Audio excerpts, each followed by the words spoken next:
þakkir Sigþrúður. Nú síðasta erindi í dag, en alls ekki það sísta, í höndum Rakelar Sævarsdóttur sem ráðgjafi hjá Deloitte og það ber yfirskriftina þegar tölur vekja tilfinningar. Gjörðu svo vel, Rakel.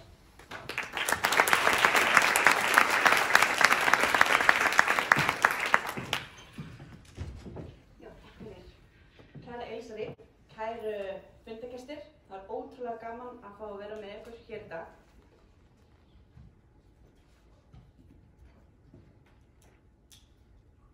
Eins og fram hefur komið,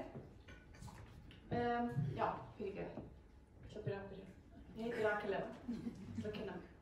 Ég heiti Rakel Eva.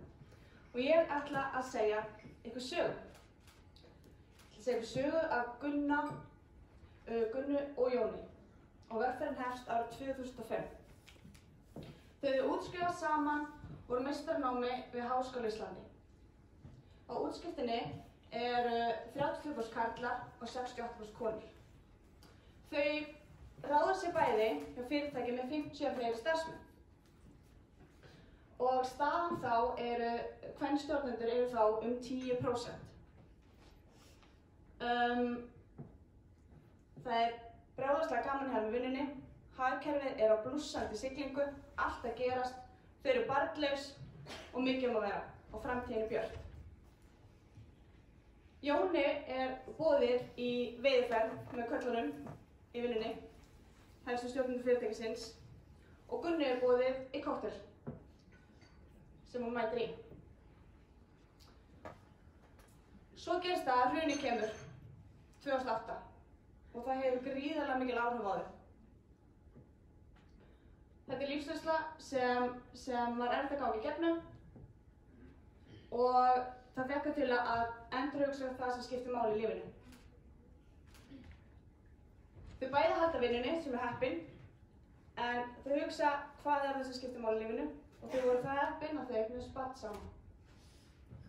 Á þeim sama tíma þá ákveðu þau að stækka við sig af því íbúðin sem þau búa í hentar ekki fyrir fjölskyldu. Og akkúrat þarna 2009 þá lækkar einnig hámarksgreiðsla frá Fæðingarorlofssjóði 38%. Jón einnig með hærri laun en Gunna, þar af leiðandi getur hann ekki tekið fæðingarorlof. Þannig að Gunna heima með barnið í ár. Og þau ákveða að samnýta fæðingarorlofið hjá Jóni og sumarfríi. Þannig að barnið hafa lítil áhrif á Jón og hann á samtal við sinn yfirmann sem forstjóri fyrirtækisins segir við hann að hann sé mikla möguleika í Jóni og biður hann millistjórnendastöðu. Hann auðvitað ánægður með það. Gunna mætir aftur í vinnu og heldur tilbúin að láta til sín taka og hlakkar mikið til að mæta. Og á samtal við sinn yfirmann segir við hana að hún sé gríðarlega efnileg ung kona. Og ef hún heldur svona vel áfram eins og gekk hjá henni áður en hún fór í orlof, þá verður hún fljót að vinna sig upp. Gunna átti svo sem ekkert von á öðru en að heyra þetta, kom henni ekki mikið á óvart, þannig hún fagnaði mjög þegar lög kynjakvóta voru samþykkt. Og hún ákveður að taka stöðuna þá, hvernig staðan og þá leit þetta svona út: 13% framkvæmdastjórar konur, 90% stjórnarformenn og 23% stjórnarmenn. Ok, tölurnar eru aðeins betri en frá þegar hún hóf sína vegferð árið 2005. Alltaf lífið heldur svo áfram, 2013 gleði fréttir. Þau eignast sitt annað barn. En 2 vikum eftir að barnið fæðist var Jón að skreppa erlendis og mjög mikilvæg fund með viðskiptavinni, en Gunnar heima redda málunum ekkert mál. 2014 Gunna fer aftur út á vinnumarkað, eða aftur í vinnuna eftir fæðingarorlof, tekur sér 9 mánuði og heldur betur tilbúin að láta til sig taka og hlakkar mikið til að mæta aftur í vinnuna. Jón tekur 8 vikur í orlof og ætlar að sjá að koma barninu í aðlögun og fær mjög mikið hrós fyrir það. Hann ætlar að vera heima í 8 vikur og sjá aðlögun fyrir barninu á gammu. Flott. 2015 Jón fer sína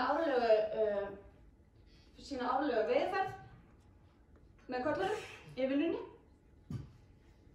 Og 2016 loksins hún Gunna búin að sýna fram á hversu efnileg hún og hún fær millistjórnendastöðuna. Flott hjá henni. Og því fylgir náttúrulega launahækkun. Frábært. Og í því samhengi þá er Gunnar forvitinn að sjá hvernig þessar tölur hafa þróast, hvernig eftir rúmlega 3 árum eftir að lögin voru samþykkt og tekið gildi, og þá hafa komið fleiri stjórnarmenn, konur, 32%, 16% stjórnarformenn og 30% framkvæmdastjórar. Þannig að það er ekki breyst í hlutfalli framkvæmdastjóra en fækkun stjórnarformenn, konur. Þetta er svo sem kemur kannski Gunnar ekki rosa mikið óvart en hún er samt auðvitað ekki sátt við þetta. En allavega, þau hjálpast að jögla lífinu, sinna vinnunum 100%, sinna börnunum, mæta í kokteilboðin, sinna vinunum, fara í ráðstefnur, plana utanlandsferð, æfa fyrir maraþon, borga bílalánum, húslánum sem kannski aðeins og hálf. Jón fer í veiðferðina sína, þau plana hjólaferðina, passa að drekka nóg vatni, hlusta á nýjasta podcastin, lesa viðskiptabækurnar, passa að sofa 8 tíma á nóttu, ekki minna, og kannski líka hugsa þessum hvort annað. Og svo þetta endalaust að baráttu seinnipartinn, hver á að sækja á fótboltaæfingu, körfuboltaæfingu, bardagæfingu, fimleikaæfingu, tónlist og svo framvegis. 2018 og Gunnar er tilbúin að takast á við næsta áskorun. Hún er alveg tilbúin þó að það voru 2 ár síðan hún fékk miðstjórnarstöðuna. Það voru samt tilbúin að takast á við næsta áskorun.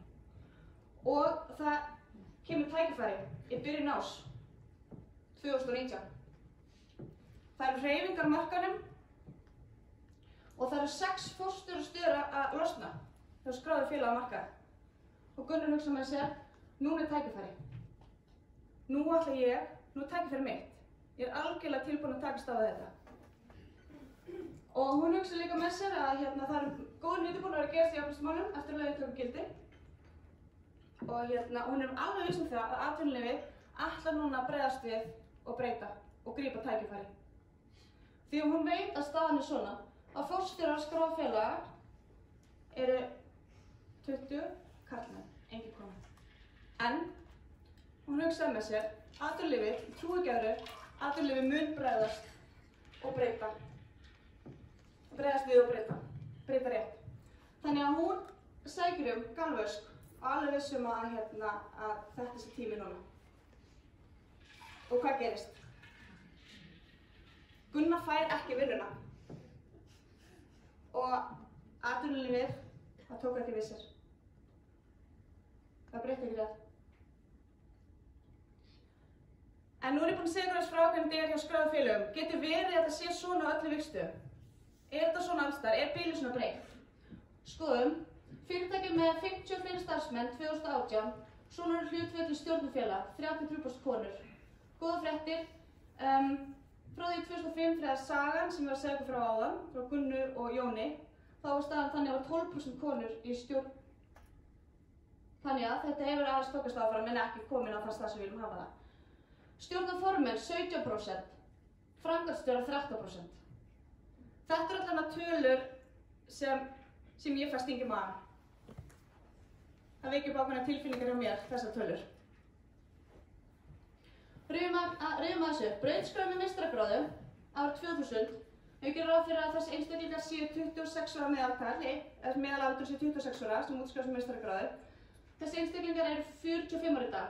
Framkvæmdastjórar 2018, svona er hlutfallið, konur versus karlar. Hann fær ekki fylgni þar á milli útskrift og meistaragráðu og svo framtíðar framkvæmdastjórar. Ok, ef við skoðum svo nýjustu tölur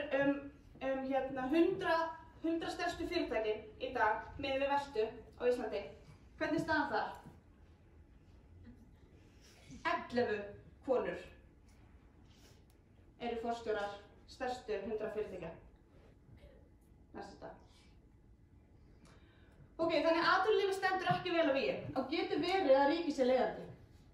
Það er oft talað það að breytingar sem hafa áhrif á samfélagið, það er oft atvinnulífið leiðandi. Eins og við tökum dæmi og sækjum lán hjá bankastofnunum og getur sótt rafrænt, ekkert mál. Og fer sem lánið í þinglýsingu hjá sýslumanni. Þar er málið aðeins öðruvísi. En þið sjáðu hérna að nefndröfum stjórnarráðsins, heildarhlutfall, þetta er algjörlega jafnt. Og svo annað dæmi, við skoðum hæstaréttardómarar. Af 7 hæstaréttardómurum er 1 kona. Og það var allir skoðun á þessu. Það var allir skoðun að það sé bara 1 kona hæstaréttardómari. af 7 talsins. Af hverju hafa ekki allir skoðun á því líka þá að það séu bara 11 konur forstjórar yfir 100 stærstu fyrirtækja landsins? Af hverju eru ekki allir að tala um það líka? Þannig að það sjáu þetta ósamræmi. Og hvað er það sem skýrir þetta? Er það eitthvað á lífshlaupunni sem ég er búin að segja ykkur frá hérna áðan? Á Gunnu og Jóni? Er það barneignirnar? Er það því að Gunna fór ekki í veiðiferðirnar? Er það því að hún var ekki nógu ákveðin? Var hún ekki nógu klár? Var hún ekki nógu dugleg? Eða var hún bara ekki alveg nógu hæf? Eða eru ástæður aðrar og blanda af öðrum? Nýlega birtist grein á Wall Street Journal sem fjallar það að ástæðan fyrir því að konur verða ekki forstjórar eða framkvæmdastjórar, það fáar konur, er af því að þær fá ekki tækifæri að vera millistjórnendur. Þar af leiðandi er bilið á stökkið svo hátt. Svo nýlega var gefin út bók eftir argentískan sálfræðing sem ber þetta heiti Why do so many incompetent men become leaders? Kannski þetta bara að blanda þessu öllu. En það er ekkert eitt svar, ekkert ein rétt lausn við þessu. Það er ekki svart og hvítu. Þetta er fyrirtækjamenningi. Og fyrirtækjamenningi mörgum fyrirtækjum er ennþá allt og karlleg. Þetta er hlutdrægnin, blessaði bæjasinn í okkur öllu. Af hverju getum við ekki bara ráðið fólk út frá styrkleikum? Við hljótum að vilja líka hafa fólk í stjórnendastöðu sem er með ólíkan bakgrunn og ólíkar áherslur. Og lögin hlutverð 60-40 stjórnum hafa skilað árangri en ekki þeim árangri sem var vonast eftir myndi skila að þau myndi fara niður í önnur level og aðra stjórnendastöður fyrirtækja. Það hafa ekki skilað þeim árangri. Þess vegna er svona mikilvægt að við séum hér saman komin í dag. Þess vegna er jafnvægisvogin svona gríðarlega mikilvæg. Og svo þessi staðreynd, þetta hefur alltaf verið svona. Karlarnir hafa bara stjórnað. Konurnar eru ekkert nógu hæfar að hafa ekkert áhuga á þessu. Við vitum öll að það er algjört kjaftæði. Og þess vegna skipta fyrirmyndir svona miklu máli. Við vitum öll að það er hellingur af ótrúlega hæfum og flottum og áhrifaríkum, kraftmiklum, klárum konum hann úti á markaðnum. Og þær eru alveg jafn hæfar að sinna starfi forstjóra eða framkvæmdastjóra fyrirtækja eins og karlar. Og þess vegna skipta þessar fyrirmyndir svona miklu máli. Það skipta máli fyrir ungar konur og fyrir karla líka. Og allar aðrar konur. Og bara alla. Og þau þarf að sýna fram á að konur geta alveg sinnt þessum stöðum. Og við getum hægt að tala um kven- eða karlstjórnendur, tölum bara um hæfa stjórnendur. Þannig að tilfinningar og tölur, þær tengjast. Tölur geta vakið tilfinningar. Þegar við sjáum svona tölur, sjáum svona staðreyndir. En framtíð er björt og jafnvægisvogin hefur strax skilað árangri. Af þessum 50 fyrirtækjum sem skrifuðu undir viljayfirlýsingunni í fyrra, þá hafa náðst árangur. 15% fleiri millistjórnendur eru konur og 11% fleiri stjórnendur. Þannig að þetta er strax jákvæðar niðurstöður. Strax erum við búin að sjá jákvæð áhrif á jafnvægisvoginni. En við erum öll sammála, hljótum öll sammála að það er líklega enginn hér inni sem styður ekki þessa baráttu og telur ekki að þetta sé mikilvægt málefni. En það er líka, við erum alveg viss um það að það eru einstaklingar á markaðnum sem hugsa ekki um þetta, finnst þetta ekki skipta máli, hafa ekki áhuga á þessu, telja markaðurinn bara að leysa þetta sjálfum sér og af hverju verið að gera svo mikið mál úr þessu. Og líklega eru þeir einstaklingar ekki hér inni í dag. Þannig að þess vegna líður manni stundum eins og maður sé preaching to a choir. En þess vegna líka er jafnvægið svona mikilvægt og þegar fyrirtæki sem hafa skrifað undir viljayfirlýsinguna eru fyrirmyndir fyrir önnur fyrirtæki og sýna fram á og þetta er það eina og þetta skiptir máli. Þannig að tölur vekja tilfinningar. Þetta aftur sko að vera hann í miðjunni, ég veit ekki alveg af hverju þetta er svona. Það var ekki svona tölvunni minni. Þegar ég var að skoða þetta. Þannig að þið afsækið þetta. En því að við erum öll fengið símtal eða einhver hefur leitað til ykkar og beðið ráðleggingar að mæla með einhverjum hæfum einstaklingi í stjórnunarstöðu. Mörg ykkar hafa alveg örugglega fengið þannig símtal. biðjum að senda þessu lista yfir fólk sem mæla með. Og hverju voru á þessum lista? Hvaða fólk kom upp í hug eitthvað strax? Voru það einhverjar konur sem voru hann á toppinu með kallinu? Þannig að mig langar að enda þetta erindi mitt í dag á að veita ykkur nokkur ráð, sérstaklega ykkur sem sitið í stjórnum félaga. Því að það eru þið sem sitið í stjórnum félaga, þið ráðið forstjóra, þið ráðið framkvæmdastjóra. Það eru þið sem getið haft áhrif og breytt þessum hlutföllum, breytt þessum tölum. Og í fyrsta lagi þá er það að þið verða að hafa opinber markmið jafnréttismál. Og allar ákvarðanir sem eru teknar sem snerti jafnréttismál að einhverju leyti verða að styðja við það markmið. Í öðru lagi þá skiptir máli að veita starfsfólki þjálfun í að draga úr að vera meðvitað sinn eigin bias og sína hlutdrægni. Og þetta er í okkur öllum. Og svo, í þriðja lagi, á þessi umræða jafnréttismál ekki bara heima á stjórnarfundum. Hún er heima alls staðar, yfir allt fyrirtæki í heild. Og svo til okkar allra hérna inni. Þetta snertir okkur öll. Við verum öll að vera meðvituð þetta. Þetta kemur okkur öllum við. Þannig við verðum öll að vera á vaktinni. Og ef við erum öll á vaktinni, og þá náum við árangur.